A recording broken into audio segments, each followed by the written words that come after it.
ನೋಡಿದ್ರು ನೋಡಕ್ಕೆ ಹುಡುಗಿ ಒಳ್ಳೆ ಚಂದ ಸುಂದರ ಇದ್ಲು. ಆಯ್ತು ರೀ, ನಮ್ಮ ಮನಸ್ಸಿಗೆ ಅಂತ ಹುಡುಗಿ ಹಿಡಿಸದ. ಮಾತು ಕತೆ ಹೇಳ್ರಿ ಗಟ್ಟೆ ಅಕ್ಕರೆ ಸುಮ್ ಕುಂದ್ರಬೇಕಿಲ್ಲ ಏನ್ರಿ, ಯಾಕೆ ಸುಮ್ ಕುಂದ್ರಬೇಕಿಲ್ಲ. ಈಕೆ ಏನಂದ್ಲು, ಅಯ್ಯ ಅದೆಂತ ಗಂಧ ನಮ್ಮವ್ವ ಪ್ಯಾನ್ ತಿಂದು ತದು ಹಂಗೆ ಬಿತ್ತದ ಬಾಯಮ್ಮ. ಅಕ್ಕಿ ಅವ್ರ ಅಪ್ಪ ಪಾತ್ಯ ಬಂದ, ನೀ ಯಾಕೆ ಪಾತ್ಯ ಅದ್ದೆ ಅಂತ ಅಕ್ಕಿ ಅಂದ್ರೆ ಅಪ್ಪ ಮಾತಾಡ್ಬಾರ್ದ, ನೀ ಯಾಕೆ ಮಾತಾಡ. ನೋಡಕ್ಕೆ ಹೊಂಟಿದ್ರು ಮನೆ ತಂದೆ ಅಂದ, ನೀವು 3 ಮಂದಿ ಒಬ್ಬರೇ ಪಿಟ್ಟತ್ ಮಾತಾಡಿದ್ರೆ ನಿಮ್ಮ ನಾಲಿಗೆನ ಕೊಯ್ತೀನಿ ಅಂದ. ಮಕ್ಳಿಗೆ ರೀ, ಹೆಣ್ಮಕ್ಳಿಗೆ ಅಂದ, ಒಬ್ಬರೇ ಪಿಟ್ಟತ್ ಮಾತಾಡಿದ್ರೆ ನಿಮ್ಮ ನಾಲಿಗೆನ ಕೊಯ್ತೀನಿ ಅಂದ. ಇಲ್ಲಪ್ಪ ನಾವು ಮಾತಾಡಂಗಿಲ್ಲ ತಿಳ್ಕೊಂಡಂದು ಈಕಿಗೆ ಬಂದರು. ನೋಡಿದ್ರು ನೋಡಕ್ಕೆ ಹುಡುಗಿ ಒಳ್ಳೆ ಚಂದ ಸುಂದರ ಇದ್ಲು. ಆಯ್ತು ರೀ, ನಮ್ಮ ಮನಸ್ಸಿಗೆ ಅಂತ ಹುಡುಗಿ ಹಿಡಿಸದ. ಮಾತು ಕತೆ ಹೇಳ್ರಿ ಗಟ್ಟಿ ಆಯ್ತು. ಗಟ್ಟಿ ಆದ ಕೂಡ ಗಟ್ಟಿಗಡ ಬತ್ಕೊಂಡು ಮಾಡ್ತಾರಲ್ರಿ, ಗಟ್ಟಿಗಡ ಬತ್ಕೊಂಡು ಎಲಿಗಡಬ ಬೆಲ್ಲದ ಬ್ಯಾಳಿ ಮಾಡ್ತಾರೆ.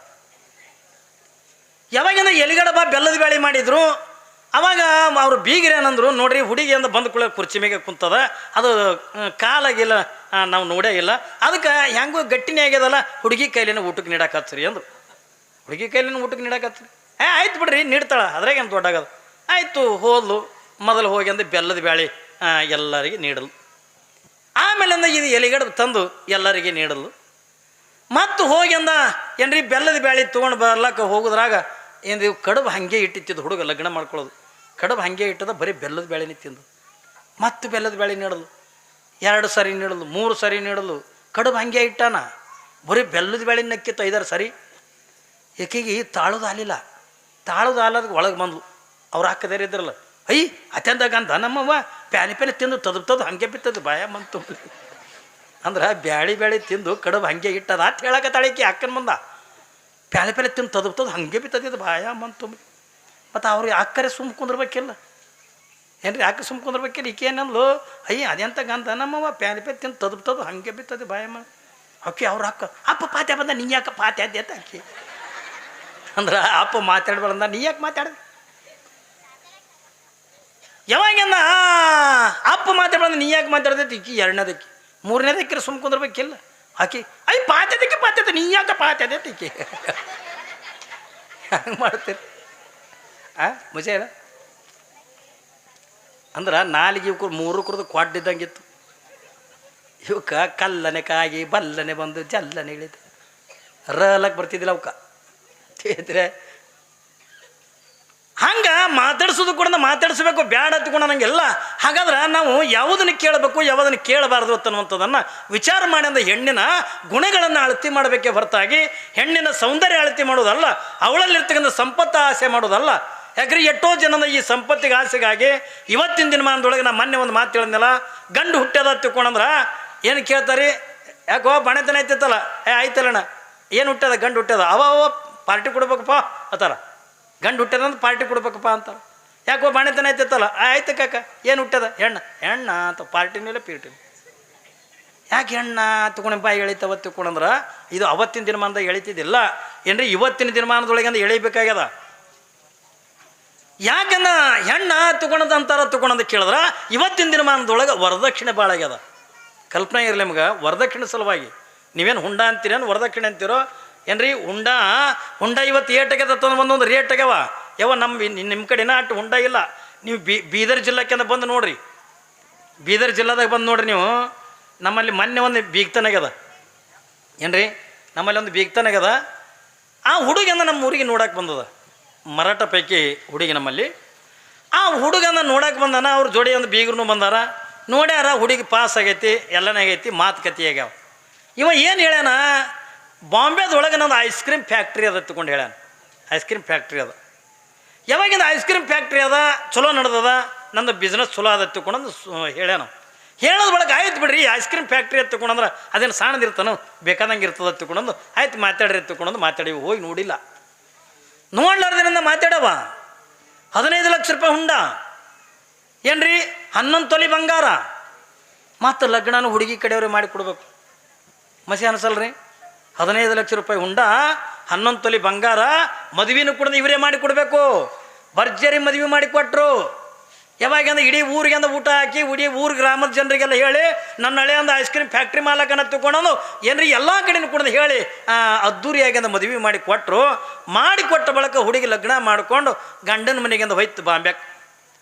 ಹೋಗಿ ಒಂದು 15 ದಿವಸ ಆಗಿದ್ದಿಲ್ಲ, ನನಗೊಂದು ಫೋನ್ ಬಂತು. ಏನ್ರಿ 15 ದಿವಸ ಆಗಿದ್ದಿಲ್ಲ, ಒಂದು ಫೋನ್ ಬತ್ತು. ಅಪ್ಪ ತಗೊಂಡು ಕೋಣ ಏನ ಮೀವೋ ಅನ್ಲಕ್ಕಿ ನಾ ಇದ್ದೀನಿ ಅನ್ಲಕ್ಕಿ. ಏನು ಹೇಳಿಬಿಟ್ಟ ಅಂದಿನ. ಏನು ಹೇಳುವ ತಿಳ್ಕೊಂಡಂದಾಗ ಆಕಿ ಅಂದ್ಲು, ಅಪ್ಪಾಜಿ ನನ್ನ ಗಂಡಗಂದ ಐಸ್ ಕ್ರೀಮ್ ಫ್ಯಾಕ್ಟ್ರಿ ಅದ ತಗೊಂಡು ಹೇಳ್ಯಾನಲ್ಲ, ನನ್ನ ಗಂಡಂದಿಂದ ಐಸ್ ಕ್ರೀಮ್ ಫ್ಯಾಕ್ಟ್ರಿ ಇಲ್ಲ. ಈ ಓಣ್ಯಾಗ ಒತ್ತು ಬಂಡಿ ಮ್ಯಾಗ ಐಸ್ ಕ್ರೇಟ್ ಮಾರ್ತಾನತ್ತವ. ಹೆಂಗೆ ಮಾಡ್ತೀರಿ? ಐಸ್ ಕ್ರೀಮ್ ಫ್ಯಾಕ್ಟ್ರಿ ಇಲ್ಲ, ಐಸ್ ಕ್ರೇಟ್ ಇದ್ರಿ. ಇವನಿಗೆ 15 ಲಕ್ಷ ರೂಪಾಯಿ ಉಂಡ 11 ತೊಲಿ ಬಂಗಾರ ಮದುವೆ ಮಾಡಿ ಕೊಟ್ಟಾರ. ಹೆಂಗದು ಗೊತ್ತೈತಿ ನಿಮ್ಗೆ? ಯಾಕೆ ಹೆಣ್ಣು ಹುಟ್ಟೋದು ಕೂಡ ಹೆಣ್ಣು ತಗೊಂಡು ಯಾಕೆ ಅಂತಾರತ್ತಂದ್ರೆ ಇದು ವರದಕ್ಷಿಣೆ ಸಲುವಾಗಿನೇ ಹೊರತಾಗಿ ಬೇರೆದೇನು ಅಲ್ಲ. ಹಣದಾಚೆ ಗುಣದವನ ನಾವು ಬರೀ ಏನ್ರಿ ಹೆಣ್ಣಿನ ಹಣ, ಆಸ್ತಿ, ಸಂಪತ್ತು ಇದನ್ನು ಯಾವುದ್ರೂ ಕೂಡ ನೋಡೋದಲ್ಲ. ಹೆಣ್ಣಿನ ಗುಣ ನೋಡಬೇಕೆ ಹೊರತಾಗಿ ಹೆಣ್ಣಿನ ಹಣ ನೋಡ್ತಕ್ಕಂಥದ್ದಲ್ಲ. ಯಾಕಂದ್ರೆ ಇದು ವರದಕ್ಷಿಣೆ ಸಲುವಾಗಿ ಜಗತ್ತಿನೊಳಗೆ ಏನೇನು ನಡೆದತ್ತ ಅನ್ನೋದು ನಿಮ್ಗೆ ಎಲ್ಲರಿಗೂ ಕೂಡ ಗೊತ್ತದ. ಎಷ್ಟೋ ಜನ ತಂದೆ ಪಾಸಿ ಹಾಕೊಂಡು ಸತ್ತಾನ, ತಾಯಿ ಪಾಸಿ ಹಾಕೊಂಡು ಸತ್ತಾಳ. ಬೇಡ ಮದ್ವೆ ಮಾಡ್ಕೊಳತಕ್ಕಂಥ ಹುಡುಗಿಯರ ಎಷ್ಟೋ ಜನ ಸತ್ತು ಹೋಗ್ಯಾರ. ಯಾಕೆ ತಂದೆ ತಾಯಿ ಕಲೆ ಈ ವರದಕ್ಷಿಣೆ ಕೊಡ್ಲಾಕೆ ಆಗಂಗಿಲ್ಲ ತಿಳ್ಕೊಂಡಂದಾಗ ನನ್ನ ಸಲುವಾಗಿ ನನ್ನ ತಂದೆ ತಾಯಿಗೆ ತ್ರಾಸಲ್ಲ, ನನ್ನ ಸಲುವಾಗಿ ನನ್ನ ತಂದೆ ತಾಯಿಗಳಿಗೆ ಕಷ್ಟ ಅಲ್ಲ ತಿಳ್ಕೊಂಡು ಎಷ್ಟೋ ಜನ ಹುಂಡದ ಸಲುವಾಗಿ ಎಷ್ಟೋ ಹುಡುಗಿಯರಿಂದ ಆತ್ಮಹತ್ಯೆ ಮಾಡಿಕೊಂಡಿರ್ತಕ್ಕಂಥ ಘಟನೆಗಳು ಜಗತ್ತಿನ ತುಂಬ ಭಾಳಷ್ಟು ಕೇಳ್ತೀವಿ. ಅದು ಹೆಣ್ಣಿನ ಹಣ ನೋಡೋದಲ್ಲ. ಅವಳು ಕೊಟ್ಟಿರ್ತಕ್ಕಂಥ ಹಣ ನಮ್ಮ ಮನೆತಂದಾಗಿಂದ ಉಳಿಯಂಗಿಲ್ಲ. ಉಳಿತದನ್ರಿ ಇಡೀ ತನ್ನ ಬದುಕಿನಾದ್ಯಂತನೂ ಕೂಡ ತನ್ನ ಜನ್ಮ ನೀಡಿರ್ತಕ್ಕಂಥ ತಂದೆ ತಾಯಿ ಬಂಧು ಬಳಗ ಅಣ್ಣ ತಮ್ಮ ಎಲ್ಲವನ್ನೂ ಕೂಡ ತ್ಯಾಗ ಮಾಡಿ ನಿನ್ನ ಮನೆತನಕ್ಕಿಂದ ಬಂದು ತನ್ನ ಉಸಿರಿರುವವರೆಗೂ ಕೂಡ ನಿನ್ನ ಮನೆತನಕ್ಕಾಗಿ ದುಡಿತಾಳಲ್ಲ, ಏನು ಹೆಣ್ಣು ಮಹತ್ವದ್ದು, ಆಕೆ ಕೊಡ್ತಕ್ಕಂಥ ಹಣ ಮಹತ್ವದ್ರಿ. ಜೀವನ ಪರ್ಯಂತರ ದುಡಿತಾಳಲ್ಲ. ಬೆಳಗ್ಗೆಂದ ಅಮ್ಮವ್ರು ಹೇಳಿದ್ರಿಲ್ಲ ಏನ್ರಿ, ಸಾಯುತನೂ ಕೂಡ ಒಂದು ಗಂಡಿನಕ್ಕಿಂತ 8 ಪಟ್ಟಂದು ಹೆಚ್ಚಿಗೆ ಒಂದು ಹೆಣ್ಣ ಆ ಮನೆತನದಾಗಿಂದ ದುಡಿತದ ತಿಳ್ಕೊಂಡ್ರೆ ಯಾರಿಗಾಗಿ? ಗಂಡನಿಗಾಗಿ, ಅತ್ತಿಗಾಗಿ, ಮಾವನಿಗಾಗಿ, ಮಕ್ಕಳಿಗಾಗಿ. ತಾನು ಉಪವಾಸ ಇರ್ತಾಳ, ಮಕ್ಕಳಿಗೆ ಉಣಿಸ್ತಾಳ. ತಾನು ಉಪವಾಸ ಇರ್ತಾಳ, ಗಂಡನಿಗೆ ಸುಖ ಇರಲಿ, ಗಂಡ ಚೆನ್ನಾಗಿ ಊಟ ಮಾಡ್ಲಿ ತಿಳ್ಕೊಂಡು ಎಷ್ಟೋ ಜನ ಹೆಣ್ಣು ಮಕ್ಕಳಿಂದ ಗಂಡನಿಗಾಗಿ ದುಡಿತಕ್ಕಂಥ ಹೆಣ್ಣು ಮಕ್ಕಳು ಎಷ್ಟೋ ಜನ ಅದಾರ. ಅತ್ತಿ ಮಾವಂದ್ರಿಗಾಗಿ ದುಡಿತಕ್ಕಂಥ ಹೆಣ್ಣು ಮಕ್ಕಳದ. ಯಾಕೆ ಇಡೀ ಎಲ್ಲವನ್ನು ಕೂಡ ತ್ಯಾಗ ಮಾಡಿ ತನ್ನೆಲ್ಲ ಏನ್ರಿ ಸುಖ ಏನ್ರಿ ತಂದೆ ತಾಯಿ ಬಂಧು ಬಳಗ ಎಲ್ಲನೂ ಕೂಡ ತವ್ರ ಮನೆಗೆ ಇದ್ದಾಗ ಆಕೆ ಸುಖದಾಗಿರ್ತಾಳೆ ಅಲ್ರಿ ತಾಯಿ ತಂದೆ ಬಲ್ಲಿ. ಆದರೂ ಎಲ್ಲ ಸುಖವನ್ನು ತ್ಯಾಗ ಮಾಡಿ ಗಂಡನ ಮನೆಗಿಂದ ಬಂದು ಇದೇ ನನ್ನ ಮನೆತನ, ತಾಯಿ ಮನೆ ತಂದೆ ಮನೆ ಹೆಸರು ಹೇಳಂಗಿಲ್ಲ. ತಂಗಿನಿಂದ ಯಾವ ಊರ ತಿಳ್ಕೊಂಡ ಕೇಳಿದ್ರ ಏನ್ರಿ ಯಾವುದೋ ಊರದಿಂದ ಬಂದಿರ್ತಿದ್ರಿ, ನಿಮಗೆ ಅಫ್ಜಲ್ಪುರದಿಂದ ಇಲ್ಲಿಗೆ ಕರ್ಜಿಗೆ ಕೊಟ್ಟಿದ್ರ, ಕರ್ಜಿ ಅಫ್ಜಲ್ಪುರ ಹತ್ಕೊಂಡು ನೀವು ಯಾರು ಕೂಡ ಹೇಳಂಗಿಲ್ಲ. ತಂಗಿನಿಂದ ಯಾವ ಊರು ಹತ್ಕೊಂಡ ಕೇಳಿದ್ರ ಎಲ್ಲರೂ ಕೂಡದಲ್ಲಿ ಅಂತ ಕೇಳಿದ್ರೆ ಯಾವನಂದ ಕರ್ಜಿಗೆನೇ ಅಂತ ಹೇಳ್ತೀರ, ಹೊರತಾಗಿ ಅಫ್ಜಲ್ಪುರ ಹತ್ಕೊಂಡು ನೀವು ಹೇಳೋಕ್ಕಾಗಂಗಿಲ್ಲ. ಇದು ನನ್ನ ಮನೆ, ನನ್ನ ಗಂಡ, ನನ್ನ ಮಕ್ಕಳು, ನನ್ನ ಅತ್ತಿ ಮಾವ ಎಷ್ಟು ಸ್ವಾಭಿಮಾನದಿಂದ ದುಡಿತಾರಲ್ಲ. ಅವಳು ಬರ್ತಕ್ಕಂಥ ಏನ್ರಿ ಹೆಣ್ಣಿನ ಗುಣ ನೋಡಿ ಅಂತ ತರಬೇಕೆ ಹೊರತಾಗಿ ಹಣ ನೋಡಿ ಅಂತ ತರ್ತಕ್ಕಂಥದ್ದಲ್ಲ ನಮ್ಮದು. ಎಲ್ಲ ಕಡೆನೂ ಕೂಡ ತಿರುಗುತ್ತಾರೆ ಏನ್ರಿ, ಹುಡುಕ್ತಾರಿಲ್ಲ. ಯಾಕಂದ್ರೆ ಲಗ್ನ ಮಾಡ್ಕೊಳ್ಳೋ ಹುರುಪು ಇರ್ತದವ್ರಿಗೆ. ಹುಡುಕ್ತಾರ ಒಂದು ಊರಿಗೆ ಹೋಗ್ಕಾನ, ಯಾಕೋ ಹುಡುಗಿ ನೋಡಿ ಬಂದೇನು, ಬಂದೇವಲ್ಲ ಕಾಕ, ಹೆಂಗದ ಹುಡುಗಿ, ಜರ ಮೂಗು ಮಂಡದ ಕಾಕ. ಮತ್ತು ಹೋಗ್ಕಾನ ಜರ ಗಿಡ್ಡದ ಕಾಕ ಅಂತ, ಮತ್ತು ಹೋಗ್ಕಾನ ಜರ ಬೆಳ್ಳಗದಳ ಕಾಕ. ಬರೀ ಕರ್ಗ ಬೆಳಗ ಬುಡ್ಡ ಹಿಂಗೆ ಹುಡುಕೋದ್ರೊಳಗೆ ಆರಿಸಿ ಹುಡುಕೋದ್ರಾಗ ಅನ್ರಿ ಒಂದು ಎಲ್ಲರೂ ಒಂದು ಕೂತಿರ್ತದೆ. ಭಗವಂತ ಮೊದಲೇ ಗಂಟಾಗಿ ಕಳಿಸಿರ್ತಾನೆ. ಸುಮ್ಮನೆ ನಾವು ತೋರ್ಕಿಗೆ ಹುಡುಕ್ತೀವಿ ನಾವು ಅಟ್ಟೆ. ಇಂಥ ಹೆಣ್ಣಿಗೆ ಇಂಥ ಗಂಡ ಅನ್ನತಕ್ಕಂಥದ್ದನ್ನು ಅವ ಭಗವಂತಂದ ಮೊದಲೇ ನಿಶ್ಚಿತ ಮಾಡಿ ಕಳಿಸಿರ್ತಾನೆ. ಅಂದರೆ 100 ಊರುಗಳಿಂದ ಹುಡುಕೋದ್ರು ಕೊನೆಗೆ ಬಂದಂದ ಅದೇ ಹೆಣ್ಣಿಗೆ ನಾವು ಮದುವೆ ಮಾಡ್ಕೊಳ್ಳೋದು. ಪರಮಾತ್ಮನ ಗಂಟು ಹಾಕಿಟ್ಟಿರ್ತಾನೆ. ಈ ಹೆಣ್ಣಿಗೆ ಈ ಗಂಡ, ಈ ಗಂಡಿಗೆ ಈ ಹೆಣ್ಣ, ಹಿಂಗೆಲ್ಲಾನು ಕೂಡ ಗಂಟು ಹಾಕಿ ಇಟ್ಟಿರ್ತಾನ. ಯಾವಾಗಂದ ಆ ಗುರುಗಳು ಹೇಳ್ದಂಗೆ ಇದಕ್ಕೊಂದು ಕೊಳ್ಳ ಕಟ್ಟಿ ತಾನೇ ಮನೆ ಹಿಡ್ಕೊಂಡು ಬೀಳ್ತದ ತಂದಂಗೆ ಯಾವಾಗಂದ ಮದುವೆನೂ ಮಾಡ್ತಾರೆ. ಸ್ವಾಮಿಗಳು ಹೇಳ್ದಂಗೆ ಅವ ಮನೆ ಹಿಡ್ಕೊಂಡೇ ಬೀಳ್ತಾನೆ. ಮನೆ ಬಿಟ್ಟು ಒಟ್ಟ ಹೊರಗೆ ಬರಲ್ಲ. ನೋಡ್ರಿ ನೀವು ಲಗ್ನ ಆದ ಕೂಡನ ಹೆಣ್ತಿ ಒಳಗಿದ್ರು ಒಳಗೆ, ಹೊರಗಿದ್ರು ಹೊರಗೆ. ಹೆಣ್ತಿ ರೊಟ್ಟಿ ಮಾಡಾಕತ್ರ ಇವಂದೊಂದು ಮನೆ ಇದ್ರಿಗೆ ಏನ್ರಿ ಬೇಡ ಬರ್ಸೆನ ಇತ್ತು ತಿಳ್ಕೊಂಡ್ರೆ, ಬರ್ಸೆನ ಕಟ್ಟಿತ್ತು ತಿಳ್ಕೊಂಡ್ರೆ ಅದ್ರ ಮುಂದೆ ನಿಂದ್ರದು. ಏನು ಮಾತಾಡ್ತಾವೇನಿಲ್ಲ ಗುಣು. ಈಗ ಅದ್ರಾಗ ಈಗಾರ ಹೆಚ್ಚಿಗೆ ಆಗ್ಯದ್ರಿ. ಈಗ ಏನು ಹೆಚ್ಚಿಗೆ ಆಗ್ಯದ ತಗೊಂಡು ಕೇಳಿದ್ರೆ ಏನ್ರಿ, ಈಗೇನು ಹೆಚ್ಚಿಗೆ ಆಗ್ಯದ ತಗೊಂಡು ಕೇಳಿದ್ರೆ ಎಂಗೇಜ್ಮೆಂಟ್ ಆಯಿತು ಅಂದ್ರೆ ಫಸ್ಟ್ ಗಿಫ್ಟ್ ಕೊಡೋದೇವ ಮೊಬೈಲ್. ಯಾಕ್ರಿ ಮೊಬೈಲ್ ಕೊಟ್ಟ ಅಂದ್ರಿಕೆ ಅಕ್ಕ ಕೆಳಗಿನ ಮನೆ ಬಿಡ್ತಾವ, ಸೀದಾ ಮಾಳಿಗೆನೆ ನೀತೇನು ಚಂದೇನೋ ಹಾಗೇನೋ ಹೀಗೇನೋ ಎಲ್ಲ ಇಲ್ಲೇ ಮಾತಾಡಿ ಮುಂದೆ ಲಗ್ನ ಆದ ಬಳಿಕ ಏನು ಮಾತಾಡಕ್ಕೆ ಹಾಂ ಏನೇ ಯಾಕೋ ಸ್ವರ್ಗದಂಗೆ ಕಾಣಕತ್ತಿತ್ತು ಈಗ ಮೊಬೈಲ್ನಾಗ ಕಾಣ್ತದ ಅವನು ಸ್ವರ್ಗಿದ್ದು ಈ ಚಂದ ಊಟ ಮಾಡಿರಿ ನೀವು ಹಾಂಗಿರಿ ಹಿಂಗೆ ಒಂದು ಸೌನ್ ಹೇಳ್ತಿರ್ತಾವ ಎಲಿತಾನ್ರಿ ಮನೆ ಬಿಟ್ಟಂದ್ರೆ ಹೊರಗೆ ಬರಂಗಿಲ್ಲ 5-6 ತಿಂಗಳ ತನಕ ಹೊರಗೆ ಬರಲ್ಲ ಅವ್ನು ಗೆಳೆಯರು ಕೇಳ್ತಾರೆ ಯಾಕೆ ಹೋಮಲ್ಲೇ ಒಟ್ಟು ಹೊರಗೆ ಬರ್ಲಾಗಿದೆಯಲ್ಲ ಯಾಕೆ ನಾ ಎಲ್ಲ ಬರ್ಬೇಕತ್ತೀನಪ್ಪ ನಮ್ಮ ಮನೆಗೆ ಬಿಡಲಾಗ್ಯಾರ ಅಂತ ಎಲಿತಾನಂತಾರ್ರಿ ಇವರು ವರ್ಷ ಅಂದಾರು 2 ವರ್ಷ ಅಂದಾರು ಒಂದು ಹೆಣ್ಣಾರಿ ಹುಡ್ತು ಒಂದು ಗಂಡಾರಿ ಹುಡ್ತು ನೀವು ಸುಮ್ಮಿರ್ತೀರಿ ಅಯ್ಯವ್ವ ರಾತ್ರಿ ಟ್ಯೂಷನ್ ಹೇಳ್ತೀರಿ ಅದಕ್ಕೆ ನಿಮ್ಮವ್ವ ಹಂಗಂತಾಳೆ ನಿಮ್ಮ ಅಪ್ಪ ಹಿಂಗಂತ ನನಗೆ ಮರೆ ಸಾಕಾಗ್ಯದ ಏನ್ರಿ ನಿನಗೆ ಕಟ್ಕೊಂಡಂದು ಬಂಗಾರ ಅಲ್ಲಿಲ್ಲ ಒಂದು ಬೆಳ್ಳಿಲಿಲ್ಲ ಒಂದು ಸೀರೆ ಇರಲಿಲ್ಲ ನಿಮ್ಮವ್ವ ಹಂಗಂತಾಳೆ ನಿಮ್ಮ ಅಪ್ಪ ಹಿಂಗಂತಾನೆ ಬೆಳಗನ ಕೊಯ್ ಅಂದು ಕೂಡ ಅದು ಮರುದಿವ್ಸದ ಕೌದಿ ತೊಗೊಂಡು ಬರ್ತು ಬಾಂಬ್ಲಿಂಗಪ್ಪನ ಗುಡಿ ಏನ್ರಿ ಇಲ್ಲ ರೀ ಇಲ್ಲಿ ಬೇನ್ ಕಟ್ಟಿಗೆ ಮಕ್ಕೋತಾನ ಯಾಕೆ ಆಮೇಲೆ ಎಲ್ಲಿಗೆ ನಡೆದಿ ಯಾಕಾಕ ಆರಾಮದಿಲ್ಲಿ ಗಾಳಿ ಗಿಳಿ ಮಸ್ತ್ ಬರ್ತದೆ ಕಾಕ ಬಾಂಬ್ಲಿಂಗಪ್ಪನ ಗುಡಿ ಹೊಂಟೆ ಅದಲ್ಲೋ ನಿನ್ನ ಹೆಣ್ತಿನ ಹೊರಗೆ ಬಿಡಲ್ಲಗಳಂತೀಯಲ್ಲ ಎಲ್ಲಿ ಹಾಣಿತು ಮನ ಸಾಕಾಗದು ಕಾಕ ನನಗೆ ಹೆಣ್ತಿಗೆ ಸಿಟ್ಟು ಹಾಕಿಗಂದ್ರೆ ಆಕಿಗೆ ಸಿಟ್ಟು ಸಾಕಾಗ್ಯದ ನನಗೆ ಸಂಸಾರ ಬ್ಯಾಡಾಗದ ಕಾಕ ಆಯ್ತು ಕೌದಿ ತೊಗೊಂಡು ಹಾಸುಗಳದಿಲ್ಲ ಏನಿಲ್ಲ ತೆವದಿ ಏನ್ರಿ ಸುಳ್ಳಿ ಸುತ್ತಿದ್ದು ತೆಲ್ದಿ ಬಿಟ್ಕೊಂಡು ಸುಮ್ಮ ಮಣ್ಣಾಗ ಮಕ್ಕೋತದ ಮುಂಜಾನೆ ನೋಡ್ಬೇಕು ಬೂದಗಾಗಿರ್ತಾನೆ ಈಟೇನು ಸಂಸಾರ ಅದಕ್ಕಾಗಿನೇ ಬಸವಣ್ಣವರು ಒಂದು ಸಂಸಾರವೆಂಬ ಬಲಿಯಲ್ಲಿ ಸಿಲುಕಿದನೆಯ್ಯ ಎನ್ನನ್ನು ಕಾಯಯ್ಯ ಕೂಡಲ ಸಂಗಮ ದೇವ ಇದರೊಳಗೆ ಅಂದ ಹುರುಳಿಲ್ಲೋಯಪ್ಪ ಅಂದ ಈ ಮಾತು ಮಹಾದೇವಮ್ಮ ನೆನಪಿಸ್ಕೊತಾಳೆ ಅಂದ ಜಗಜ್ಯೋತಿ ಆಗಿರ್ತಕ್ಕಂಥ ಭಕ್ತಿ ಭಾಂಡಾರಿ ಆಗಿರ್ತಕ್ಕಂಥ ರಾಜ್ಯದ ಪ್ರಧಾನಮಂತ್ರಿನೇ ಆಗಿರ್ತಕ್ಕಂಥ ಬಸವಣ್ಣವರೇ ಈ ಸಂಸಾರದೊಳಗೆ ಹುರುಳಿಲ್ಲ ತಗೊಂಡು ಹೇಳ್ಯಾರತ್ತಂದಾಗ ಈ ಸಂಸಾರದೊಳಗೆ ಒಂದು ದುಃಖ ಇದೆ ಆದ್ರೆ ನನ್ನ ಸಂಸಾರದೊಳಗೆ ಒಂದು ದುಃಖ ಇಲ್ಲ ನನ್ನ ಸಂಸಾರದೊಳಗೆ ಆನಂದ ಇದೆ ನನ್ನ ಸಂಸಾರದೊಳಗೆ ನೆಮ್ಮದಿ ಇದೆ ನನ್ನ ಸಂಸಾರದೊಳಗೆ ಸುಖ ಇದೆ ಯಾಕ ಸುಖ ಕೊಡ್ತ ಜಗತ್ತಿಗೆ ಸುಖ ಕೊಡ್ತಕ್ಕಂಥವನೇ ನನ್ನ ಗಂಡನಾದ ಬಳಿಕ ಇನ್ನು ನನಗೆ ಸುಖಕ್ಕೇನು ಕಮ್ಮಿ ಅದ ಈ ಗಂಡಂದ್ರೆ ನನಗೆ ಬೇಕಾಗಿಲ್ಲ ನನಗೆ ಸಾಕ್ಷಾತ್ ಚನ್ನಮಲ್ಲಿಕಾರ್ಜುನ ನನ್ನ ಗಂಡನಾದ ಬಳಿಕ ಈ ಲೌಕಿಕದ ಗಂಡಂದಿರ ತೊಗೊಂಡು ನಾನೇನು ಮಾಡಲಿ ಈ ಲೌಕಿಕದ ಗಂಡಂದ್ರೆ ನನಗೆ ಬ್ಯಾಡ ತಿಳ್ಕೊಂಡು ಯಾವಾಗಿಂದ ತಿರಸ್ಕಾರ ಮಾಡಿ ಯಾವಾಗ ಮಂತ್ರಿ ಬಂದಿರ್ತಕ್ಕಂಥ ಅವ್ರೇನು ದಾಸ್ಯರಿದ್ದಾರಲ್ಲ ಎಲ್ಲರಿಗೂ ಕುಡಿದು ವಾಪಸ್ ಕಳಿಸಲು ಮನೆಯಾಗ ಮಹಾದೇವಿ ಕಣ್ಣೀರು ಹಾಕ್ಲಿಕ್ಕತ್ತಿಲ್ಲವ್ವ ಯಾಕೆ ನನಗೆ ಹಿಂಗೆ ಜೀವನದಾಗ ನಾನು ಎಂದಾರು ಕೂಡ ನೀನು ಮದುವೆ ಮಾಡ್ಕೋತೀನಿ ಅಂತ ಹೇಳಿ ನಾನು ಒಂದು ಸಾರಿಯಿಂದ ಚನ್ನಮಲ್ಲಿಕಾರ್ಜುನ ಜೊತೆಯೊಳಗೆ ನಾನು ಮದುವೆ ಮಾಡ್ಕೊಂಡಿನಿ ಚನ್ನಮಲ್ಲಿಕಾರ್ಜುನೇ ನಾನು ನಂಬಿನಿ ಎತ್ತಿಕೊಂಡಂದು ಬಳಕ ನನಗೆ ಇದು ಬಾಹ್ಯ ಪ್ರಪಂಚದ ಈ ಲೌಕಿಕದ ಗಂಡಂದ ನಾನು ಮದುವೆ ಮಾಡ್ಕೊಳಂಗಿಲ್ಲ ತಿಳ್ಕೊಂಡಂದು ತಂದೆ ತಾಯಿಗಿನ ಕೂಡ ಹೇಳಿದಾಗ ಆಯ್ತು ಮಗಳ ಕಣ್ಣೀರು ಹಾಕ್ಬೇಡ ನೀ ಸಮಾಧಾನ ಆಗಿರು ಯಾವಾಗಂದ್ರೆ ಈ ಕಡೆಯಿಂದ ಮಹಾದೇವಮ್ಮಗೆ ತಂದೆ ತಾಯಿಯನ್ನು ಉಪದೇಶ ಮಾಡ್ತಾರೆ ಈ ಕಡೆಯಿಂದ ಮಂತ್ರಿ ದಾಸ್ಯರಲ್ಲ ರಾಜಾ ನಿನ್ನನ್ನು ಏಸ್ ಕಾಲಕ್ಕೂ ಕೂಡ ಮದುವೆ ಮಾಡ್ಕೊಳಂಗಿಲ್ಲ ಅವಳು ಮದುವೆ ಅಂತಕ್ಕಂಥ ಆಗಿಬಿಟ್ಟಾಳೆ ಅದು ಯಾರ ಜೊತೆ ಒಳಗೆ ಹತ್ತಿಕೊಂಡೆ ಕೇಳಿದ್ರೆ ಚನ್ನಮಲ್ಲಿಕಾರ್ಜುನ ಅಂತಕ್ಕಂಥ ಭಗವಂತನ ಜೊತೆ ಒಳಗೆ ಮದುವೆ ಮಾಡ್ಕೊಂಡು ಬಿಟ್ಟಾಳತ್ತೆ ನಿನ್ನ ಮದುವೆ ಮಾಡ್ಕೊಳಂಗಿಲ್ಲ ತಂದೆ ತಾಯಿ ಏನಂದ್ರು ತಂದೆ ತಾಯಿನೂ ಕೂಡ ನಿನಗೆ ಕೊಟ್ಟಂದ ಮದುವೆ ಮಾಡಂಗಿಲ್ಲ ಮಹಾದೇವಿ ಏನಂತಾಳೆ ಮಹಾದೇವಿ ಸುತರಾಮ ಎಂದ ನಿನ್ನನ್ನು ಮದುವೆ ಮಾಡ್ಕೊಳಕ್ಕೆ ಒಪ್ಪಲಿಲ್ಲ ಹತ್ತಿಕೊಂಡಾಗ ರಾಜನಿಗೆಂದು ಸಿಟ್ಟು ಬಂದುಬಿಡ್ತು ಯಾರಿಗೆ ಕೌಶಿಕ ಮಹಾರಾಜನಿಗೆ ಅದು ಸಿಟ್ಟು ಬಂತು ಯಾವಾಗಿಂದ ಕೆಟ್ಟ ಗಣ್ಣಿನಿಂದ ನೋಡಿ ಮಂತ್ರಿ ಯಾವಾಗಿಂದ ಮಹಾದೇವಿ ಮದುವೆ ಮಾಡ್ಕೊಳಕ್ಕೆ ಒಪ್ಕೋಬೇಕಾಗಿತ್ತು ತಿಳ್ಕೊಂಡ್ರ ಏನ್ರಿ ಎಲ್ಲಿ ಹಿಡಿದ್ರ ಯಾವ್ದು ಬಾಯಿ ತೆಗಿತ ಮೂಗಿ ಹಿಡಿದ್ರಂದ ಬಾಯಿ ತೆಗಿತ ನನಗೆ ಗೊತ್ತು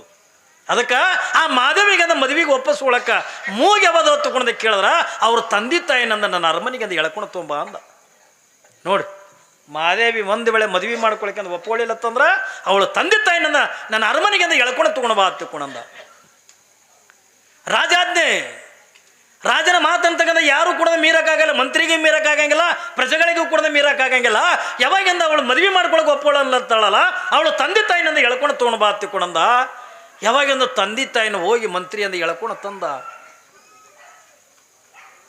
ಪಾಪ ಮಹಾದೇವಿ ಆ ಮಂತ್ರಿ ಕಾಲು ಹಿಡ್ಕೊಂಡ ಕಣ್ಣೀರು ಹಾಕ್ತಾಳೆ ನನ್ನ ತಂದೆ ತಾಯಿಗೆ ಅರಮನೆಗೆ ಅಂದ ಯಾಕೆ ಒಯ್ಯಕತ್ತೀರಿ ನನ್ನ ಅರಮನೆಗೆ ಅಂದ ಯಾಕೆ ಒಯ್ಯಕತ್ತೀರಿ ಬ್ಯಾಡ ಬ್ಯಾಡ ತಗೊಂಡು ಹೇಳಿದ್ರು ಕೂಡ ಕೇಳಲಿಲ್ಲ ನಿರ್ಮಲ ಶೆಟ್ಟಿ ಸುಮತಿಯರನ್ನ ಎಳ್ಕೊಂಡ ಅರಮನೆಗೆ ಅಂತ ತರಿಸಿದ ರಾಜ ಎದಕ್ಕೆ ತರಿಸ್ಯಾನ ತಗೊಂಡ ಕೇಳಿದ್ರ ತಂದೆ ತಾಯಿಗೆ ಚಿತ್ರಹಿಂಸೆ ಕೊಡ್ಲಿಕ್ಕತ್ತ ಏನ್ರಿ ನಿರ್ಮಲ ಶೆಟ್ಟಿ ಮತ್ತು ಸುಮತಿಯರಿಗೆ ಯಾಕಂದ್ರೆ ಇವರಿಗೆ ತ್ರಾಸು ಕೊಟ್ಟಿವೆ ಎತ್ತಿಕೊಂಡ್ರ ಇವರಿಗೆಂದು ಶಿಕ್ಷೆ ಕೊಟ್ಟಿವೆ ಎತ್ತಿಕೊಂಡ್ರ ಇವರಿಗೆ ತ್ರಾಸು ಕೊಟ್ಟರಲ್ಲಿ ಮಹಾದೇವಿ ಮದುವೆ ಮಾಡ್ಕೊಳಕ್ಕೆ ಒಪ್ಕೊಳ್ತಾಳತ್ತ ರಾಜನಿಗೆ ಗೊತ್ತಾಯ್ತು ಯಾವಾಗಿಂದ ಮಹಾದೇವಿಯಿಂದ ಈ ಕಡೆಯಿಂದ ಸುಮತಿ ಮತ್ತು ನಿರ್ಮಲ ಶೆಟ್ಟಿಯರನ್ನ ಎಳ್ಕೊಂಡ ಅರಮನೆ ಒಳಗಂದ ಇಟ್ಟು ರಾಜ ಎಟ್ಟ ಚಿತ್ರಹಿಂಸೆ ಕೊಡ್ಲಿಕ್ಕತ್ತ ಹತ್ತಿಕೊಂಡದ ಕೇಳಿದ್ರೆ ಕಾದ ಕಬ್ಬಣದ ಸಲಾಕೆಯಿಂದ ತಂದೆ ತಾಯಿಗಿಂದ ಬರೀ ಕೊಡ್ಲಕ್ಕತ್ತ. ಹೊಟ್ಟಿಗಂದ ಅನ್ನ ಇಲ್ಲ ಏನ್ರಿ, ನಿರ್ಮಲ ಶೆಟ್ಟಿ ಮತ್ತು ಸುಮತಿಯರಿಗಂದ ಹೊಟ್ಟಿಗಂದ ರಾಜ ಅನ್ನ ಇಲ್ಲ, ಅನ್ನ ಕೊಡಲ್ಲ, ನೀರು ಕೊಡ್ಲಿಲ್ಲ. ಯಾವಾಗಿಂದ ಹೊಡಿತಾನೆ ಒದಿತಾನೆ ಏನಿಲ್ಲ. ನಾ ಇಟ್ರ ಮೇಲೆ ತಿಳ್ಕೊರಿ ನೀವು ಎಟ್ರ ಮಟ್ಟಿಗೆ ಚಿತ್ರಹಿಂಸೆ ಕೊಡ್ತಾನೆ ತಿಳ್ಕೊಂಡ್ರೆ ಹೊಟ್ಟಿಗೆಂದ ಅನ್ನ ನೀರ ಕೊಡ್ಲಾರ್ದೇನೆ ಕಾದ ಕಬ್ಬಣದ ಸಲಾಕೆಯಿಂದ ಯಾವ ನಿರ್ಮಲ ಶೆಟ್ಟಿ ಮತ್ತು ಸುಮತಿಯರಿಗೆಂದ ಬರಿ ಕೊಡ್ತಿದ್ದ. ಯಾವಾಗಿಂದ ಹಿಂಗೆ ಒಂದೊಂದನ್ನ ಬರಿ ಅಂತಗಂದ ಕೊಟ್ರೆ ಅವ್ವಾ ತಗೊಂಡು ಚೀರ್ತಿದ್ರು ನಿರ್ಮಲ ಶೆಟ್ಟಿ ಸುಮತಿ. ಈ ಕಡೆಯಿಂದ ಇವ್ರು ಕಣ್ಣೀರು ಹಾಕ್ಲಿಕ್ಕತ್ತಾರೆ. ಮನೆ ಒಳಗಿಂದ ಕುತ್ಕೊಂಡಿರ್ತಕ್ಕಂಥ ಮಾದೇವಮ್ಮ ಒಂದು ಕಡೆಗಿಂದ ಕಣ್ಣೀರು ಹಾಕ್ಲಿಕ್ಕತ್ತಾಳೆ. ನನ್ನ ತಾಯಿಗೆ ಏನು ಶಿಕ್ಷೆ ಕೊಡ್ತಾರೆ ಏನೋ, ನನ್ನ ತಂದೆಗೆ ಏನು ಶಿಕ್ಷೆ ಕೊಡ್ತಾರೆ ಏನೋ, ನಾನು ಯಾಕೆ ಅಂದ ಈ ಭೂಮಿ ಮೇಲೆ ಹುಟ್ಟಿದೆ ತಿಳ್ಕೊಂಡು ಮಾದೇವಮ್ಮ ಕಣ್ಣೀರು ಹಾಕ್ಲಿಕ್ಕತ್ತಾಳೆ. ನನ್ನಿಂದಲೇ ನನ್ನ ತಂದೆ ತಾಯಿಗೆ ಅಂದ ಕಷ್ಟ ಬರ್ತಲ್ಲ, ನನ್ನಿಂದ ನನ್ನ ತಾಯಿ ತಂದೆಗೆ ದುಃಖ ಬಂತಲ್ಲ, ನಾನು ಏನು ಮಾಡಲಿ ತಿಳ್ಕೊಂಡು ಮಹಾದೇವಮ್ಮ ಒಂದು ಸವನನ್ನ ಮನೆಯಾಗ ಕೂತ್ಕೊಂಡ ಕಣ್ಣೀರು ಹಾಕ್ಲಿಕ್ಕತ್ತಾರೆ. ಅವಳು ದುಃಖ ಕೇಳೋರು ಯಾರು ಇಲ್ಲ. ಯಾಕ? ಇದು ರಾಜ್ಯಾಜ್ಞೆ ಅದ. ಅವತ್ತಿನ ದಿನಮಾನದೊಳಗೆ ರಾಜರು ತಾವು ಏನು ಮಾಡ್ತಾರೆ ಅದೇ ಮಾರ್ಗ ಏನ್ರಿ. ಒಂದು ಕಡೆಗೆ ರಾಜರು ತಾವು ಏನಂತಾರಲ್ಲ ಅದೇ ಮಾರ್ಗ ಆದ್ರೆ ಹಳ್ಳಿಗೊಳದಾಗ ಊರ ಸಾವುಕಾರ ಗೌಡ್ರ ತಗೊಂಡಿರ್ತಿದ್ರು. ಇವರು ಕೂಡ ರೊಕ್ಕದ ದಿಮಾಕಿನಿಂದ ಇವ್ರು ಏನಂತಾರೆ ಅದೇ ನಡೀತಿತ್ತು ಅವಾಗ. ಯಾಕಂದ್ರೆ ನಡೀತಿತ್ತಿಲ್ಲ, ಅವ್ರು ಏನು ಕಾನೂನು ಮಾಡ್ತಾರೆ ಅದೇ. ರಾಜನಿಗಿಂದ ಯಾರು ಕೇಳಂಗಿಲ್ಲಲ್ಲ. ಯಾವಾಗ ಮನೆಯಾಗಿಂದ ಕುತ್ಕೊಂಡಿಂದ ಪಾಪ ಸಣ್ಣ ಮಗಳು 18 ವರ್ಷದ ತರುಣಿ ಮಹಾದೇವಮ್ಮ ಒಂದು ಸವನ ಕಣ್ಣೀರು ಹಾಕ್ತಾಳೆ. ಏನು ಮಾಡಲಿ ನಾನು ಎಲ್ಲಿ ಹೋಗ್ಲಿ ಚೆನ್ನ ಮಲ್ಲಿಕಾರ್ಜುನ, ನಾನು ಎಲ್ಲಿಗೆ ಹೋಗ್ಲಿ, ನಾನು ಏನು ಮಾಡಲಿ? ನನ್ನ ತಂದೆ ತಾಯಿನಿಂದ ಉಳಿಸ್ಕೋಬೇಕಲ್ಲ, ನನ್ನ ತಂದೆ ತಾಯಿನ ಕಾಪಾಡ್ಕೋಬೇಕಲ್ಲ, ನಾನು ಏನು ಮಾಡಲಿ? ಮಾದೇವಮ್ಮಗೆ ಹೆಂಗಾಗ್ಯದ ತಗೊಂಡ ಕೇಳಿದ್ರೆ ಶರಣರು ಒಂದು ವಚನ ಹೇಳ್ತಾರಲ್ಲ, ಕಾಲಲ್ಲಿ ಕಟ್ಟಿದ ಗುಂಡು ಕೊರಳೋಳು ಕಟ್ಟಿದ ಬೆಂಡು, ಮುಳುಗಲಿ ಅದು ಗುಂಡು ತೇಲಲಿ ಅದು ಬೆಂಡು, ಇಂತಪ್ಪ ಸಂಸಾರ ಸೆರದಿಯ ದಾಂಟಿಸಿ ಕಾಲಾಂತಕನ ಕಾಯೋ ಕೂಡಲ ಸಂಗಮ ದೇವ, ಕಾಲಾಂತಕನ ಕಾಯೋ ಕೂಡಲ ಸಂಗಮ ದೇವ, ಕೂಡಲ ಸಂಗಮ ದೇವ. ಮಾದೇವಿ ಸ್ಥಿತಿ ಹಂಗಾಗ್ಯದ ತಗೊಂಡು ಕೇಳಿದ್ರ ಕಾಲೊಳಗಿಂದ ಕಲ್ಲು ಕಟ್ಕೊಂಡಾಳೆ, ಬೆನ್ನಿಗಿಂದ ಕುಂಬಳಕಾಯಿ ಕಟ್ಕೊಂಡಾಳೆ, ನದಿ ಈಸಲಿಕತ್ತಾಳ. ಕಲ್ಲ ಈಗಿನ ಮುಣುಗಿಸ್ಬೇಕಂತ, ಕುಂಬಳಕಾಯಿ ಇವಳನ್ನ ತೇಲಿಸ್ಬೇಕಂತ ಅದ. ಇವು ಎರಡರ ಮಧ್ಯದೊಳಗಿಂದ ಬಿದ್ದಿಂದ ಮಹಾದೇವಮ್ಮ ಒಂದು ಸವನಿಂದ ಮನೆಯಾಗಿಂದ ಸಂಕಟ ಪಡ್ಲಕತ್ತಾಳೆ. ಏನು ಸಂಸಾರ ಅಂತಕ್ಕಂಥ ಕಲ್ಲ ಖಾಲಿ ಕಟ್ಕೊಂಡಂಗಾಗ್ಯದ, ಅವನು ಮದುವೆ ಮಾಡ್ಕೋ ಅಂತಂದಿದ್ದು. ಆದ್ರೆ ಚೆನ್ನ ಮಲ್ಲಿಕಾರ್ಜುನ ನನ್ನ ಗಂಡನಾದ ಬಳಿಕ ಆಧ್ಯಾತ್ಮದ ಕುಂಬಳಕಾಯಿ ಬೆನ್ನಿಗೆಂದ ಕಟ್ಕೊಂಡಾಳೆ. ಆಧ್ಯಾತ್ಮದ ಕುಂಬಳಕಾಯಿ ಇವಳನ್ನು ತೇಲಿಸ್ಬೇಕತ್ತದ, ಇದು ಸಂಸಾರದಿಂದ ಮುಣುಗಿಸ್ಬೇಕತ್ತದ. ಮಧ್ಯದೊಳಗಿಂದ ಸಿಕ್ಕೊಂಡು ಬಿಟ್ಟಾಳ. ಒಂದು ಸವನನ್ನ ಒದ್ದಾಡಕತ್ತಾಳೆ. ಮಹಾದೇವಿಯ ದುಃಖವನ್ನು ಕೇಳತಕ್ಕಂಥವ್ರು ಯಾರೂ ಇಲ್ಲ. ಯಾವಾಗ ಒಂದು ದಿವಸ ನಮ್ಮ ಮಂತ್ರಿ ಬಂದ, ತಾಯಿ ಮಹಾದೇವಿ ನಿನ್ನ ತಂದೆ ತಾಯಿ ಕಷ್ಟ ನನ್ನ ಕಣ್ಣಾರೆ ನೋಡೋಕ್ಕಾಗಲ್ದು ನನ್ನವ್ವ. ಮಂತ್ರಿ ಬಂದಂದು ಹೇಳಕತ್ತಾನ ಮಹಾದೇವಮ್ಮಗ, ನಿನ್ನ ತಂದೆ ತಾಯಿಗಳಿಗೆ ಬಂದಿರ್ತಕ್ಕಂಥ ಕಷ್ಟ, ನಿನ್ನ ತಂದೆ ತಾಯಿಗಳಿಗೆ ಬಂದಿರ್ತಕ್ಕಂಥ ದುಃಖ, ಇದು ನನ್ನ ಕಣ್ಣಾರಿಂದ ನೋಡೋಕ್ಕಾಗಲ್ದು. ಮಾದೇವಿ ನಿನ್ನ ತಂದೆ ತಾಯಿಗೆ ಚಿತ್ರ ಹಿಂಸೆ ಕೊಡ್ಲಕತ್ತಾನೆ, ನಿನ್ನ ತಂದೆ ತಾಯಿಗೆ ಬರಿ ಕೊಡಕತ್ತಾನೆ, ನಿನ್ನ ತಂದೆ ತಾಯಿಗೆ ಹೊಟ್ಟೆಗೆ ಅನ್ನ ನೀರು ಅಂತಕ್ಕಂಥ ಕೊಡಂಗಿಲ್ಲ. ಅವ್ರಿಗೆ ಬಂದಿರ್ತಕ್ಕಂಥ ಕಷ್ಟ, ಅವ್ರಿಗೆ ಬಂದಿರ್ತಕ್ಕಂಥ ದುಃಖ ನನ್ನ ಕಣ್ಣಾರೆ ನೋಡೋಕ್ಕಾಗಲ್ದಿ ನನ್ನವ. ನೀ ಏನು ಮಾಡ್ತೇವೆ ಗೊತ್ತಿಲ್ಲ, ನಾನು ನಿನ್ನ ಅಣ್ಣನಾಗಿದೆ, ನಿನಗೊಂದು ಮಾತು ಹೇಳಕತ್ತೆ ಅಂತಂದು ಮಂತ್ರಿ ಬಂದು ಯಾವಾಗಿಂದ ಮಾದೇವಮ್ಮಗೆ ಅಂತ ಹೇಳ್ದ. ಮನಸ್ಸಿನೊಳಗೆ ಅಂತ ತೀರ್ಮಾನ ತೋತಾಳೆ, ಅಣ್ಣ ಯಾವಾಗಿಂದ ನನ್ನ ತಂದೆ ತಾಯಿಗಿಟ್ಟು ಕಷ್ಟ ಬರ್ತದತ್ತಂದ್ರೆ, ನನ್ನ ತಂದೆ ತಾಯಿಗಿಂದ ಉಪವಾಸ ಇಟ್ಟಾರತ್ತಂದ್ರೆ, ನನ್ನ ತಂದೆ ತಾಯಿಗಳಿಗಿಂದ ಕಾದ ಕಬ್ಬಣದಿಂದ ಬರೀ ಕೊಡ್ತಾರತ್ತೆ ಕೊಡಂದ್ರೆ, ಇದನ್ನೆಲ್ಲ ಕೇಳಿ ನಾನು ಹೆಂಗೆ ಅಂದ ಸುಮ್ಮಿರ್ಲಣ್ಣ. ನನ್ನಿಂದಲೇ ನನ್ನ ತಂದೆ ತಾಯಿಗಿಂದ ಕಷ್ಟ, ನನ್ನಿಂದಲೇ ನನ್ನ ತಂದೆ ತಾಯಿಗಿಂದ ದುಃಖ ಬಂದದ ತಿಳ್ಕೊಂಡಂದಾಗ ಬೇಡ ಬೇಡ ಅಣ್ಣ, ನಾನು ರಾಜನಿಗಿಂದ ಮದುವೆ ಮಾಡ್ಕೋತೀನಿ ಎತ್ಕೊಂಡು ಹೇಳುವ ತಿಳ್ಕೊಂಡು ನೋಡ್ರಿ. ಮಾದೇವಮ್ಮ ಏನಂತಾಳ, ತನ್ನ ತಂದೆ ತಾಯಿ ಕಷ್ಟ, ತನ್ನ ತಂದೆ ತಾಯಿಗಿಂದ ಬಂದಿರ್ತಕ್ಕಂಥ ದುಃಖ ಏನ್ರಿ ನನ್ನಿಂದಲೇ ಇವ್ರು ಇಟ್ಟು ಚಿತ್ರ ಹಿಂಸೆ ಅನುಭವಿಸ್ಲಿಕ್ಕತ್ತಾರಲ್ಲ, ಸುಖದಿಂದ ಬೆಳೆದಿರ್ತಕ್ಕಂಥವ್ರು. ಸಣ್ಣ ವ್ಯಾಪಾರ ಹಾಕಿರ್ಲಕ್ಕ ಏನ್ರಿ, ಸಣ್ಣ ಪುಟ್ಟ ವ್ಯಾಪಾರ ಮಾಡಿಕೊಂಡು ಏನ್ರಿ ಮನೆಗೆ ಮಗಳಿಗೆ ಹೆಂಡ್ತಿನ ಚೆನ್ನಾಗಿ ನೋಡ್ತಕ್ಕಂಥ ನಿರ್ಮಲ ಶೆಟ್ಟಿ ಸುಖದಿಂದಿದ್ರು. ಯಾವ ಕೊರತೆಗಳಿಲ್ಲ, ಉಣ್ಣಾಕ ಕಡಿಮೆ ಇಲ್ಲ, ತಿನ್ನಕ್ಕಿಂತ ಕಡಿಮೆ ಇಲ್ಲ, ಯಾರಿಂದಲೂ ಕೂಡ ಏನು ಅನಿಸ್ಕೊಳ್ಳಂಗಿಲ್ಲ. ಯಾಕಂದ್ರೆ ಆ ಮನಿತನವೇ ಆಧ್ಯಾತ್ಮದ ಮನಿತನ. ಇಡೀ ನಾಡಿನ ಜನ ಎಲ್ಲ ವರ್ಣನೆ ಮಾಡ್ತಿತ್ತು ಆ ಮನಿತನಕ್ಕೆ. ಆದ್ರೆ ಮಾದೇವಮ್ಮ ಅಂತಾಳ, ನನ್ನಿಂದಂದ ನನ್ನ ತಂದೆ ತಾಯಿಗಿಂದ ಇಟ್ಟು ಕಷ್ಟ ಬತ್ತಲ್ಲ, ನನ್ನ ತಂದೆ ತಾಯಿಗಿಂದ ಇಟ್ಟು ದುಃಖ ಬತ್ತಲ್ಲ, ನನಗೇನು ಮಾಡಲಿ ಅಣ್ಣ? ಯಾವಾಗಿಂದ ನನ್ನಿಂದ ನನ್ನ ತಂದೆ ತಾಯಿಗಿಂದ ಕಷ್ಟ ಬಂದದಂತಂದ್ರೆ ಬೇಡ, ತಂದೆ ತಾಯಿಗಿಂದ ಕಷ್ಟ ಕೊಟ್ಟು ನಾನು ಯಾವ ಪಾಪದಾಗಂದ ಬೋಲಿ. ಯಾಕಂದ್ರೆ ಜೀವನದೊಳಗೆ ನಮಗೆ ತಂದೆ ತಾಯಿನೇ ನಮಗಿಂದ ದೇವರು. ಕಣ್ಣಿಗೆ ಕಾಣತಕ್ಕಂಥ ದೇವರುಗಳ ತಗೊಂಡ್ರ ಏನ್ರಿ, ನೀವು ಎಲ್ಲಿ ಕಾಶಿಗೆ ಹೋಗೋದು ಬೇಕಾಗಿಲ್ಲ, ಕೇದಾರಕ್ಕಿಂದ ಹೋಗೋದು ಬೇಕಾಗಿಲ್ಲ, ಯಾವ ದೇವಸ್ಥಾನಕ್ಕೂ ಕೂಡ ಹೋಗೋದು ಬೇಕಾಗಿಲ್ಲ. ಆದ್ರೆ ನಿಮ್ಮ ಕಣ್ಣಿಗೆ ಕಾಣತಕ್ಕಂಥ ತಂದೆ ತಾಯಿನೇ ಏನ್ರಿ, ಕಾಶಿ ಒಳಗಿರ್ತಕ್ಕಂಥ ವಿಶ್ವನಾಥನು ಕೂಡ ನಿನ್ನ ತಂದೆ ತಾಯಿ ಪಾದದೊಳಗದ. ಶ್ರೀಶೈಲದೊಳಗಿರ್ತಕ್ಕಂಥ ಮಲ್ಲಿಕಾರ್ಜುನ ಕೂಡ ನಿನ್ನ ತಂದೆ ತಾಯಿ ಪಾದದೊಳಗದಾನೆ. ನೀವು ಬೇರೆ ಯಾರ್ದು ಕೂಡ ಏನು ಗುಡಿ ಗುಂಡಾರಗಳಿಂದ ಹೋಗಿ ನೀವೇನಾರ ಕಾಯಿ ಹೊಡಿಯೋದು ಅದಕ್ಕೆ ಸುಮ್ಮನೆ 20 ರೂಪಾಯಿಗೆ ಸಿಗ್ತದ್ರಿ ಅಂತಂದು ಹೊಡೆದು ಬರೋದನ್ನ ಅದಕ್ಕೆ. ಕಾಯಿ ಯಾವ ಗುಡಿಗಳಿಂದ ಹೋಗಿ ಅಂತ ಹೊಡ್ಯಕ್ಕೆ ಹೋಗ್ಬೇಡ್ರಿ. ಈ ಕಾಯವನ್ನು ನಿಮ್ಮ ತಂದೆ ತಾಯಿ ಪಾದಕ್ಕಿಂದ ಅರ್ಪಣೆ ಮಾಡಿ. ಇಂಥ ಅಪರೂಪವಾಗಿರ್ತಕ್ಕಂಥ ಜನ್ಮ ಕೊಟ್ಟಿರಿ, ನಮಗೆ ಉಣಿಸಿರಿ, ತಿನ್ನಿಸಿರಿ, ಇಷ್ಟೆಲ್ಲ ಬೆಳೆಸಿ ದೊಡ್ಡವ್ರನ್ನ ಮಾಡಿರಲ್ಲ. ನಿಮಗಿಂತ ದೊಡ್ಡ ದೇವ್ರ ಜಗತ್ತಿನೊಳಗೆ ಮತ್ತೊಂದು ಯಾವುದಾದ ತಿಳ್ಕೊಂಡು ತಂದೆ ತಾಯಿನಂದ ಪ್ರೀತಿಯಿಂದ ಕಾಣ್ರಿ, ತಂದೆ ತಾಯಿಗಿಂದ ನಿತ್ಯ ಅಂದ ಏನ್ರಿ ನಮಸ್ಕಾರ ಮಾಡ್ರಿ. ಆ ತಂದೆ ತಾಯಿನ ಬಿಟ್ಟಂದ ಯಾವ ದೇವರುಗಳು ಕೂಡ ಇಲ್ಲ ಏನ್ರಿ. ಇದನ್ನು ಸುಮ್ಮನೆ ನೀವು ಏನ್ರಿ ಮುತ್ತರೆ ಇದೆಲ್ಲ ಸುಮ್ಮನೆ ನೀವು ಬಾಯಿಂದ ಹೇಳ್ತೀರ ತಿಳ್ಕೊಂಡಲ್ಲ.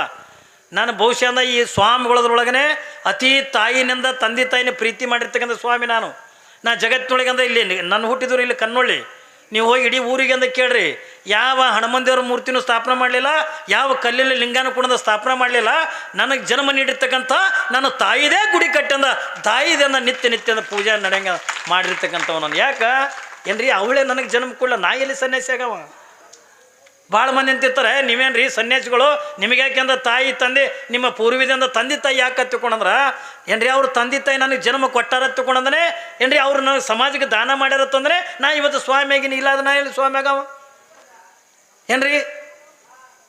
ಇಲ್ಲ ರೀ, ಯಾವ ಸ್ವಾಮಿ ಆಗವ? ನಾನು ಎಲ್ಲಿ ನನಗೆ ಜನ್ಮ ಕೊಟ್ಟಿದ್ದೇ ಇಲ್ಲ ತಿಳ್ಕೊಂಡಂದಾಗ ಈ ಭೂಮಿ ಜಗತ್ತು ನೋಡವ ಎಲ್ಲಿದೆ ನಾನು? ಯಾವ ಸ್ವಾಮಿ, ಸನ್ಯಾಸಿ, ಜಗದ್ಗುರು ಯಾವ ಬೇಕಾದವ ಇದ್ರು ಕೂಡ ತಾಯಿ ಮುಂದೆ ಯಾವ ಜಗದ್ಗುರುನೂ ಅಲ್ಲ. ನಮ್ಮ ತಂದೆ ತಾಯಿನೇ ನಮ್ಮ ಪಾಲಿಗೆ ಅಂದ್ರೆ ಜಗದ್ಗುರು ಅಂತ ಅನ್ನೋದನ್ನು ನಾವೆಲ್ಲರೂ ಕೂಡ ತಿಳ್ಕೊಬೇಕಾಗ್ತದೆ. ಯಾಕಂದ್ರೆ ಇವತ್ತಿನ ದಿನಮಾನ ಹಂಗೆ ಉಳಿದಿಲ್ಲ ಏನ್ರಿ. ಎಷ್ಟೋ ಜನ ಮಕ್ಕಳು ತಂದೆ ತಾಯಿಗೆ ಒದ್ದೆಂದ ಮನೆಯಿಂದ ಹೊರಗೆ ಹಾಕ್ಲಕತ್ತಾರೆ. 3 ಹೊತ್ತಂದ ಅನ್ನ ಹಾಕಲ್ರು ಏನ್ರಿ. ಮನೆಯಾಗಿಂದ ತಂದೆ ತಾಯಿಗಿಂದ ಮೈ ಮೇಲಿಂದ ಬಟ್ಟೆ ತರಂಗಿಲ್ಲ, ಎಲ್ಲರೂ ಹೋಗಿಂದ ಸಾವಿರಾರು ಗಟ್ಟಲೆಂದ ಖರ್ಚು ಮಾಡಿದ ದಾಬಾದಾಗ ತಿಂದು ಬರ್ತೀವಿ ಏನ್ರಿ. ಎಲ್ಲರೂ ಸಾವಿರಾರು ಗಟ್ಟಲೆ ಖರ್ಚು ಮಾಡಿ ಸೆರೆ ಕುಡ್ದಿಂದ ಹಾಳು ಮಾಡ್ತೀವಿ. ಎಷ್ಟು ಜನ ಇಲ್ಲ ತಾಯಿ ತಂದೆಗಿಂದ ಒದಿತಕ್ಕಂಥವ್ರು, ಎಷ್ಟು ಜನ ಇಲ್ಲ ತಂದೆ ತಾಯಿನಿಂದ ಮನೆಗಿಂದ ಹೊರಗೆ ಹಾಕ್ಲಕತ್ತಾರೆ. ಒಂದು ವೇಳೆ ಇಬ್ಬರು ಅಣ್ಣ ತಮ್ಮರು ಇದ್ರು ಹೊತ್ತಿಕೊಂಡ್ರೆ ಬ್ಯಾರೆ ಆಗಬೇಕಾದ್ರೆ ತಂದೆನ ಒಬ್ಬ ಹಂಚ್ಕೊಳಕತ್ತಾನ, ತಾಯಿನ ಒಬ್ಬನ ಹಂಚ್ಕೊಳಿಕತ್ತ ಪರಿಸ್ಥಿತಿಯಲ್ಲಿ ಉಳಿದದ್ರಿ.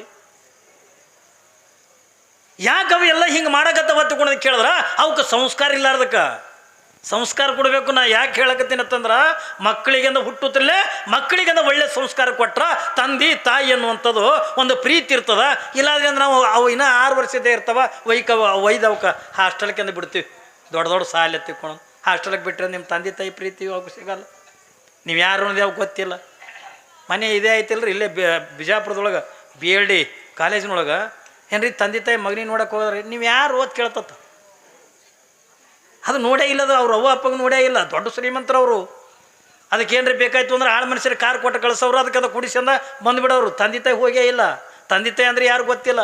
ಪರಿಸ್ಥಿತಿಯಲ್ಲಿ ಬಂದದ ಮುಂದವು ಸಾಲಿ ಕಲಿತು ಮನೆಗೆ ಬಂದ ಬಳಿಕ ನಿಮ್ಮನ್ನ ಯಾಕೆ ನೋಡ್ತಾವ? ಅವು ನೋಡ್ತಾರ್ರಿ, ಯಾರು ಕೂಡ ನೋಡಂಗಿಲ್ಲ.